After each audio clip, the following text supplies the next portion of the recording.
welcome to this week's episode of Required Readings Top 100 Books. These are some of our favorite books. Some of them may appear in class lists, they might appear in reading lists, but they're essentially books that we think you should read, and in no particular order. So what's your favorite book for this week? All right. This book is actually a book that I read senior year of high school, so it's been a while. But I absolutely loved it when I did read it, and it is one of the only books that I actually read in high school. So this week's book for me is Beowulf. The author is, of course, unknown, as it is an epic poem from, and these dates are disputed, but between the years of 700 and 1000 AD. Beowulf is the story of a legendary warrior who goes off to kill a monster in order to protect the king of the Danes and also the Danish kingdom in and of itself. So he does kill Grendel, who is the monster. He kills then Grendel's mother as well. And everybody celebrates. He goes back and he talks about he boasts rather, about his accomplishments. And he then becomes the king of the Danes. Later on in his reign then, there is another monster. There's a dragon that is now threatening the kingdom. So he and one other warrior go off to kill that dragon. They are successful in killing the dragon. However, Beowulf also is mortally wounded and ends up dying. There is a burial scene at the end where there's the funeral pyre, which is very Scandinavian actually in its historical accuracy. So there is this funeral pyre, and he is then buried in a mound near the sea itself. There has been some archaeological evidence that may prove the accuracy of Beowulf, or at least the historical events that may have inspired the epic poem of Beowulf. So that is just a short synopsis of Beowulf. It is a very quick read, or at least it was for me back in my senior year of high school. There have been other translations that I have acquired actually after reading that one. I don't remember actually who the translator was of the version that I read in high school, but Seamus Heaney is probably the most famous translator for Beowulf. There was a few years back, probably about 4 or 5 years ago, a new translation actually by Maria Devana Headley. So what book is in your top 50? So the book that I am talking about today is the Odyssey by Homer. So the Odyssey, similarly to Beowulf, is an epic poem. It is much, much older. It is believed to have been composed sometime around the archaic to classical period. So this is around 27 to 2500 years ago. It does come, like Beowulf, it does come from the oral tradition. It's believed that these stories were actually performed by what's called a rhapsode in a public setting, where this person would recite the epic poem in front of an audience, oftentimes including elements that might actually be local lore. Like Beowulf, Homer's Odyssey features a king of sorts. The story revolves around Odysseus and Nostos. Nostos is a Greek concept that essentially means homecoming. At the point when the book opens, which is referred to as media res, it means in the middle of the story. Odysseus has already been away from home for 20 years. The first 10 years he spent in Troy fighting against the Trojans, which is detailed in the book called the Iliad. And then the following 10 years is him cast about at sea, staying with a character called Circe, which you may know from a book called Circe by Madeline Miller. He is in different islands, essentially trying to find his way back home to Ithaca. Ithaca is the island of which he is the king of. In his search to returning home, he battles monsters such as Polyphemus, the giant, the one-eyed giant, who Sicilians still to this day believe resided on their island just outside of Catania. He battles sea monsters that are in the sea, like Charybdis. He battles gods and goddesses, and he's also helped along by Athena. One of the features of Odysseus is also something called metis, which essentially means cleverness. So this is where maybe Odysseus is somewhat different than Beowulf in that Odysseus really uses cleverness, something that may appear to us as a form of deception.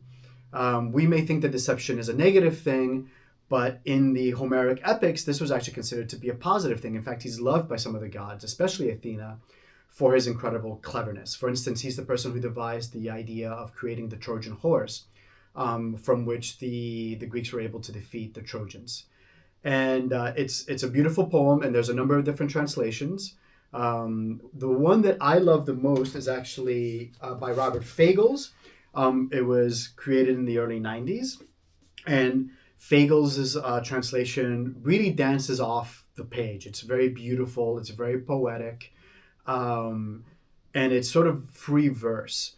Now, he has come under a lot of criticism because he sort of adds a lot of words, a lot of meaning that maybe people feel aren't part of the meaning.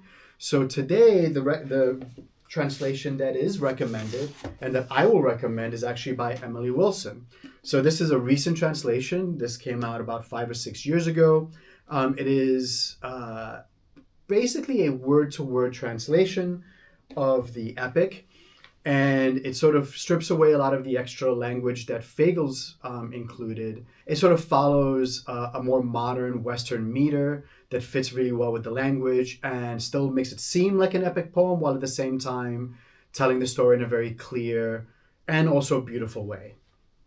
All right, now is time for a hot seat question. These questions we have just made up on the spot, so the other person does not know what we are going to ask. Did you want to go first? Yeah, so my hot seat question for you is Beowulf a nice guy? Is Beowulf a nice guy? I think that Beowulf... Okay, so I think that you need to take that out of the context of contemporary society. So we talk about a nice guy, but if you are in the 800s, that notion really doesn't exist. Like, nice guys, like, okay, yeah, sure, there are nice guys, but nobody really actually labels them as nice guys. So I think that, again, in that time in history, there are characters that exemplify heroic ideals. And being a nice guy or being chivalrous actually might be a little bit later and more like 1300s, but maybe the notion of chivalry is still prominent. So I would say that Beowulf is chivalrous. And I think that he is an honorable character. But I don't know whether or not we can really label him as a nice guy, because it's a different notion. It's a different society. It's a different context. It's different, different society. Okay. All right, good question. All right, my question for you. I know that you have read the Odyssey more than once. And I know that you read it when you were young, and then when you were not so young. And I think, how many times have you read it? I'm not sure. I've read it at least... Like at least twice all the way through? No, or... even more than that. Okay. I've read it at least 3, if not 4 times. All the way through? All the way through. Okay, so out of those 4 times that you read it all the way through, what was your favorite time reading it? Was it like the first time you ever wrote it or read it because you were experiencing it for the first time? Or was it maybe like the last time because maybe you understood it a little bit better? And I know I'm feeding you the answer here, or maybe an answer, but yeah, which of those 4 times was actually your favorite reading of it? Yeah, I mean, that's a good question, and that's really tough because they've all had an effect on me. So if I think about definitely the tangible times that I've read it. So the first time I read it was when I was in high school. And so I read like really, really, really young. And I read a prose translation. So you have, with the Odyssey, you have both, and the Iliad, you have what is prose translations, which essentially read like a regular book where you have paragraphs that break very naturally. And then you have verse translations, which are the sort of more popular ones. So I read it as a in a prose translation. So it read like a book. The language was very simplified, and it was just super magical, because it was sort of like a fantasy book in many ways. But probably the time that I read it for a course that I took in my bachelor's, which was a course on Homer in translation. So this was, when I was doing my bachelor's in classical studies, we had a course where we did it where we read Homer, all of Homer's works in translation, and I read it then, and I actually really enjoyed it, and it was sort of surprising because before that, for a while recently, I had thought or had preferred the Iliad. I thought the Iliad was more serious. It was more epic. The character, in many ways, was also really flawed. The main hero is Achilles in the Iliad. He's very flawed, but he's sort of more directly heroic. Where Odysseus just feels really shifty, and so I didn't like that about him. But then when I read it for that course, suddenly it was just a lot more fun. And the Iliad can sometimes be quite heavy and tedious and sort of, in many ways, kind of ugly. Whereas the Odyssey sort of is quite beautiful in many ways because he's traveling. And of course, I love to travel. And he's traveling by boat. So you really get a sense of the ocean. You're in the ocean. You're seeing.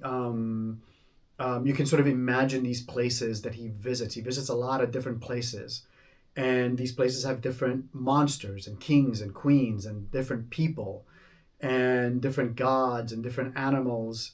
And so in many ways it's sort of quite magical. And then when he finally does return home, it's quite a few books or chapters that you have to sort of endure when he gets home, but there's a sense of, oh, he's home now, and now the bad guys are going to get what they deserve.